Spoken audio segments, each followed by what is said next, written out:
Allez, comme chaque fin de mois ou début de mois, on se penche sur les figurines, les produits Dragon Ball, principalement parce que Dragon Ball c'est la vie. Marty, t'énerve pas? Oui, mais c'est Dragon Ball.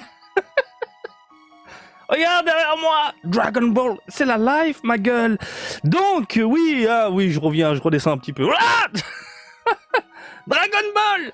Donc, on va se pencher sur les produits qui arrivent dans les Game Center, dans les boutiques, mais aussi dans les boutiques participantes, les Game Center, les combini, les supérettes, les machins, les ci, les là. On va parler du Bankuji également dans cette vidéo-là. Et vous le savez, en début de vidéo, moi, ce que j'aime bien, c'est remercier la communauté, puisque vous êtes de plus en plus nombreux sur la chaîne. C'est un truc de dingue en ce moment. Je regarde les stats, je regarde les... Ça a popé directement. En fait, il faut savoir que sur YouTube, on a un espace à nous, les créateurs de contenu, hein, les vidéastes, machin, etc.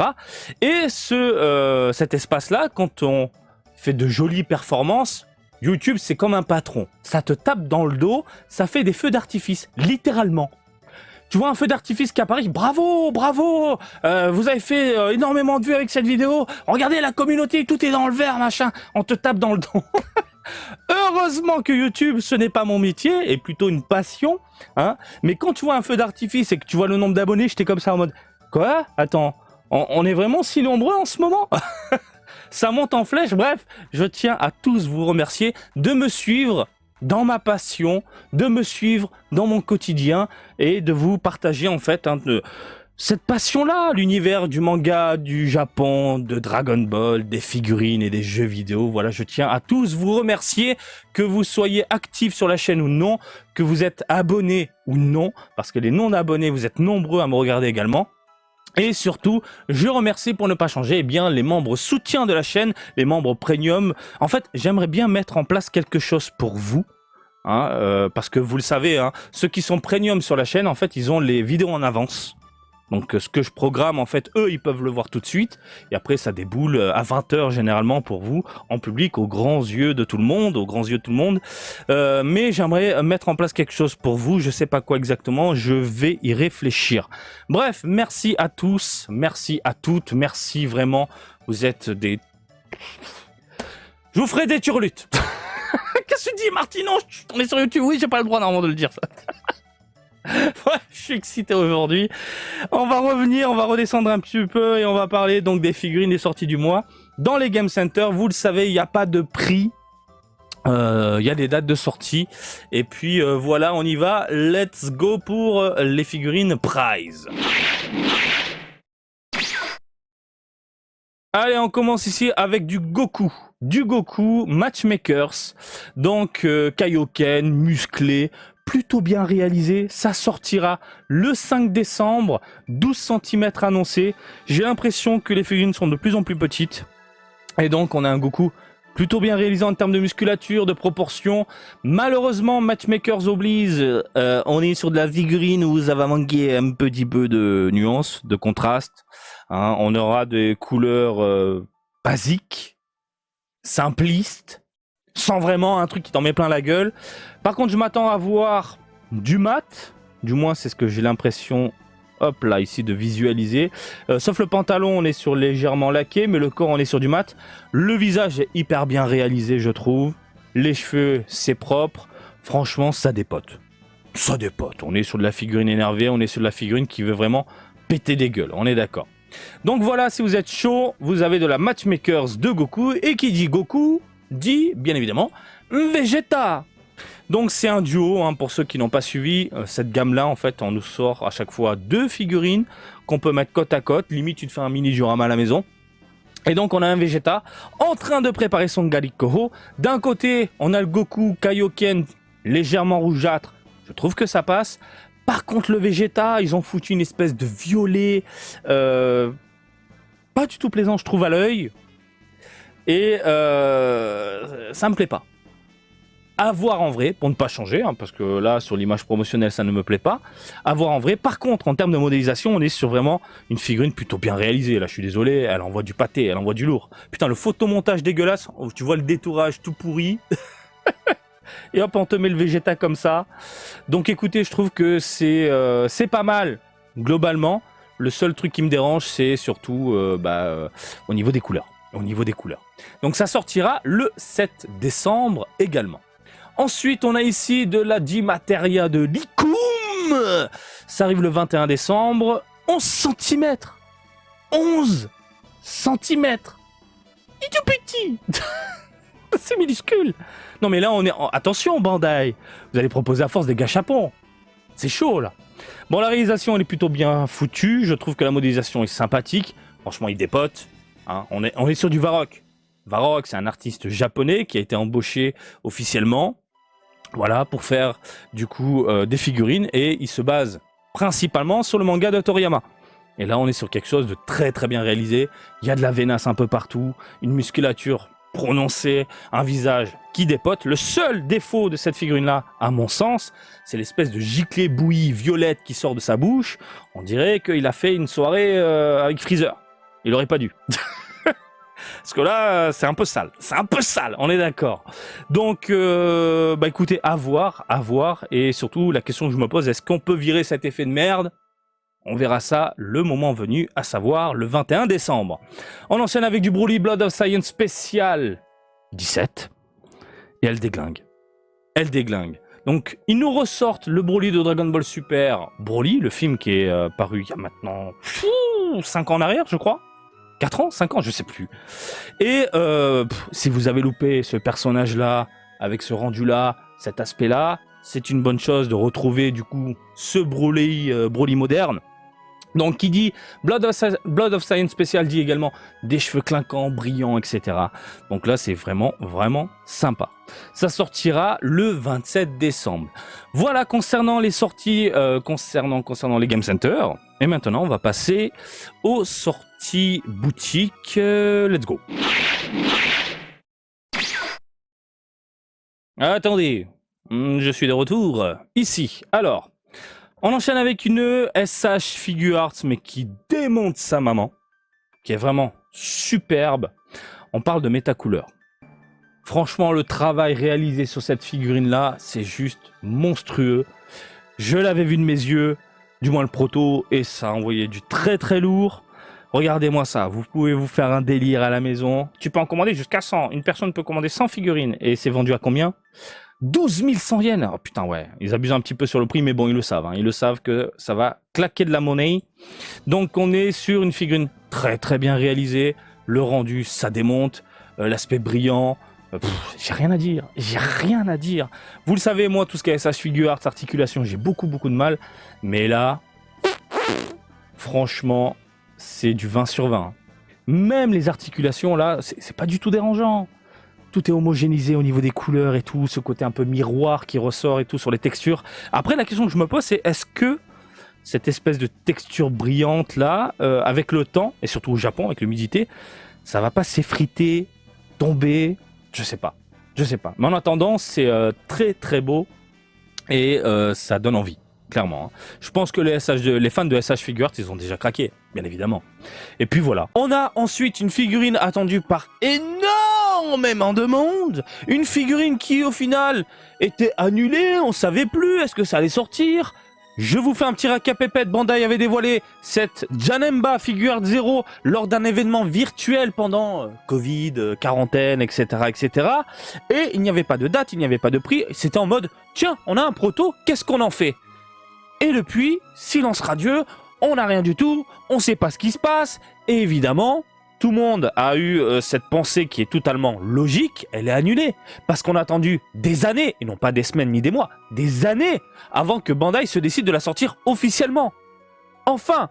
Et donc, quand ça a été officialisé, que ça a été dévoilé, mais mon cerveau s'est arrêté. Et vous le voyez en haut à gauche, même si vous ne savez pas lire le japonais, je l'ai réservé de mon côté. À peine la page est apparue sur le site de Premium Bandai, boum, réservé. Réservé. Je cherche même pas comment. C'est déjà à la maison. C'est déjà payé, c'est déjà à la maison. Je l'ai vu de mes yeux lors d'un événement chez Tamashii et le proto a envoyé du très très lourd. Bien évidemment, on se pose quand même des questions. Est-ce que le produit définitif sera à la hauteur du prototype? Je l'espère. En tout cas, Bandai s'est amélioré suite à l'affaire Gogeta. Ça, par contre, c'est une certitude. Pour revenir brièvement sur cette figurine-là, regardez, vous avez le Janemba dans tous les sens, en train de virevolter. On a Des effets plutôt sympathiques, il tient sa lame, il rentre dans le tas, poste dynamique, on est sur quelque chose de très bien réalisé, voilà. Hein. Le seul défaut que j'avais noté sur cette figurine-là, c'est que lorsqu'il part en mode je me téléporte, au lieu de faire des carrés de couleurs, ils sont partis sur du translucide violet. Mais globalement, après, c'est une figurine monstrueuse. Et quand je vous dis elle est monstrueuse, monstrueuse. Ah non mais, au bout d'un moment, merde, hein, faut utiliser les termes. Donc on est sur une figurine qui monte dans les 30 cm environ. Elle est quand même imposante. Et elle vaut 11 000 yens. Voilà. 11 000 yens. Alors, il n'y a pas de date de sortie précise. Ça sort en décembre. Et généralement, on reçoit un message en fait de la part de Bandai. Et il y a plusieurs vagues. Alors, première vague, hop, on vous envoie la figurine. Deuxième vague, vous avez sélectionné une date précise. Telle heure, machin, etc. Il n'y a pas vraiment de date de sortie. Bref, ça arrive courant décembre 2023 et c'est une merveille. Voilà. Si vous voulez faire un cadeau à Noël à quelqu'un qui aime Dragon Ball et du coup le film avec Janemba, c'est le truc idéal. Hein. C'est le cadeau idéal à mon humble avis, hein, tout simplement. Voilà, messieurs, dames, concernant cette Janemba là. Ensuite, on a le doyen, Namek, Arise. Par contre, là, il y a de quoi pleurer au niveau du tarif. Pareil, on avait fait le point. Alors, il y a différentes versions et ça c'est un peu casse-couille. Vous avez une première version qui est sur le site de Premium Bandai. Voilà, où on a le doyen seul sur son trône, plutôt bien réalisé, qui est vendu, écoutez bien, à 53 350 yens. Vous avez bien entendu, 53 000 yens, 54 000, on arrondit parce qu'il y a les frais de port. 54 000 boules. C'est mort. C'est mort. Je suis désolé, c'est du PVC, c'est écrit en gros PVC, 54 000 boules. Voilà, un 34 cm, 36, allez, 36 grand max, non. Ça peut être du Eli, ça peut être du machin, il n'y a pas de l'or dessus, il n'y a rien, il y a des diamants quelque part. Non, non. Ils abusent. Et ils le savent qu'avec cette gamme-là, c'est les vieux de la vieille qui vont craquer, puisqu'on parle de personnages secondaires dont tout le monde se branle, globalement. Et évidemment, on te sort le doyen comme ça de Namek où tu peux te faire un délire à la maison, vas-y, je me fais un diorama en vitrine et tout. T'as les 50 000 yens ? Oui. Allez, vas-y, fais péter. Donc, première version. Alors, je parle d'une première version où t'as le doyen posé sur le trône tout seul. Après, t'as une autre version avec couleur alternative et un Krillin. Là, ça accompagne Krillin. Alors, cette version-là, tu as tout dans la boîte. Tu as le Krillin qui est également incrusté dans le carton. Lui, il est tout seul. Et pareil, 53 000 yens, c'est le même prix, 54. Sold out, bien évidemment. Au Japon, les mecs se jettent dessus à chaque fois quand on parle des Arise. Voilà. Color version. Après, la modélisation est plutôt sympathique, oui, on est d'accord. Le genre de personnage qu'on se dit, pourquoi pas, ça peut finir à la maison, mais pas à ce tarif-là. Moi, c'est comme si tu me disais, tu viens de claquer 540 € en tant que résidence. Non, c'est mort, va te faire. Mais globalement, oui, va te faire. Donc, on a une autre version, haute couleur, du coup. Tac, j'ai essayé de vous mettre un peu tout ça. Donc, on a ça et ça. Donc, c'est la même que le site de Premium Bandai, mais avec Krillin. Krillin en plus. Voilà, on est bon. Écoutez, on a fait le tour concernant les figurines dans les boutiques. Ça fait mal au cul. La Metal Cooler, c'est celle qui va, je pense, cartonner au mois de décembre. En plus, il y a Noël qui approche. Et puis, on va parler maintenant d'Ichiban Kuji. Let's go. Ichiban Kuji. Dragon Ball, Super Dragon Ball Heroes, 5e mission. On en avait parlé dans une autre vidéo. On est sur des corps ultra musclés. Alors, si vous aimez pas Heroes, vous pouvez quitter la vidéo tout de suite. Ça sert à rien. Mais si vous êtes à fond sur les produits totalement dérivés what the fuck de l'univers Dragon Ball, je pense que y a de quoi vous titiller un petit peu. Surtout que là, il y a du lourd. 16 décembre, prix du ticket, 750 yens. Et regarde-moi ça.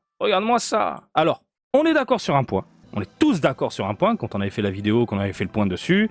On est sur du recyclage à 400 000%. Ce que j'entends par là, c'est qu'ils ont récupéré d'anciennes figurines, ils ont remodélisé un peu les bras, les visages, les machins, etc. Ils ont rajouté des cheveux. Et puis hop, on se retrouve avec un rosé Super Saiyajin 3, par exemple. Full power, machin, mes couilles. Voilà, tac. Mais, je suis désolé, en termes de réalisation et de rendu, là, ça dépote sa maman. Si t'aimes bien les muscles, voilà, ultra gonflés, machin, ça dépote sa maman. Là, on est sur du Super Saiyajin énervé. Par contre, il n'y a pas de tétons. Ils n'ont pas foutu les tétons. Ça m'énerve. Un coup, il y en a, un coup, il n'y en a pas, faudrait savoir. Donc là, on est sur des cheveux longs de l'espace, vêtements déchirés, pose iconique, ça dépote. Ça dépote. Voilà, tout simplement. Hein, le Saiyajin masqué, rosé de l'espace. En lobé, on a un Goku en Super Saiyajin God, Super Saiyajin. Le blue si vous préférez, où là ils ont récupéré une ancienne figurine, ils l'ont foutu en blue et ensuite ils ont mis une espèce de laqué sur les vêtements pour t'apporter cette espèce de brillant autour de lui, hein, comme si pour te faire ressentir l'aura hein, de ce blue là. Alors c'est un blue différent, excusez-moi, parce qu'ils ont des termes de dingue, Super Saiyajin God, Super Saiyajin, non c'est ça, après Power de l'espace, ultime de la mort, en gros. Et puis voilà, ensuite on a du Badak en Super Saiyajin 3, bien énervé également, plutôt bien réalisé. J'aime beaucoup le bandana, la petite mèche qui tombe. Franchement, le corps démesuré, fantastique. Les vêtements déchirés, je dis oui. On a ensuite du Broly. Alors, le Broly de 93, mais en Super Saiyajin 3, c'est, je pense, la figurine qui pourrait me titiller un petit peu de mon côté. Pour la simple et bonne raison que je pourrais mettre ce produit-là à côté d'un jeu PS3 Raging Blast. Vous vous en souvenez, Raging Blast hein, on avait eu Raging Blast et Raging Blast 2 à l'époque sur PlayStation 3 et Xbox 360. Et à l'époque, ça a gueulé absolument partout parce qu'on nous avait foutu à l'intérieur du Broly en Super Saiyajin 3. Aujourd'hui, on a une figurine. Certes, basée sur la licence Heroes, mais tu peux te faire un délire à la maison. Produit figurine, puis accompagné de la jaquette, machin, tu m'as compris, ça peut le faire. Et puis elle est très jolie. De toute façon, là, c'est valeur sûre. On sait que le produit va être très bien réalisé, très bien foutu. Voilà, ils ont juste rajouté des cheveux longs. Bon, on est d'accord, c'est plutôt plaisant. Et puis on termine avec la last one, il s'agit du lot A, donc le Super Saiyajin rosé, masqué, machin mes couilles. Sauf que là, ils ont rajouté des flammes de merde sur le visage, mais c'est pas beau. Ils auraient dû faire l'inverse en fait. Les flammes, tu mets en lot A, donc la figurine qui pue en lot A, et sans flammes en last one. Là, je pense que ça va pas se battre. Ça va pas se battre. Ce genre de produit, voilà. Regarde, hop la différence. Les flammes, pas flammes. Et même on te rajoute juste une toute petite merde. Eh ben la différence de prix, ce sera presque 10 000 yens. J'exagère un petit peu, mais limite c'est ça. Ensuite, en lot de merde, vite fait, on a un poster. C'est pas mon délire. Putain, il est dégueulasse le Badak. Putain, le Mirai Gohan également. Bon, on a des clear files, des acryliques, etc. etc. Mais voilà. Bah écoutez, je pense qu'on a fait le tour des sorties du mois. Dites-moi dans les commentaires pour quel produit vous allez craquer. Moi, de mon côté, à voir si je fais un petit vlog Ichiban Kuji pour choper du Broly énervé. Ça peut être marrant. Et pour le reste, y a rien qui me chauffe. En décembre, moi, je suis tranquille.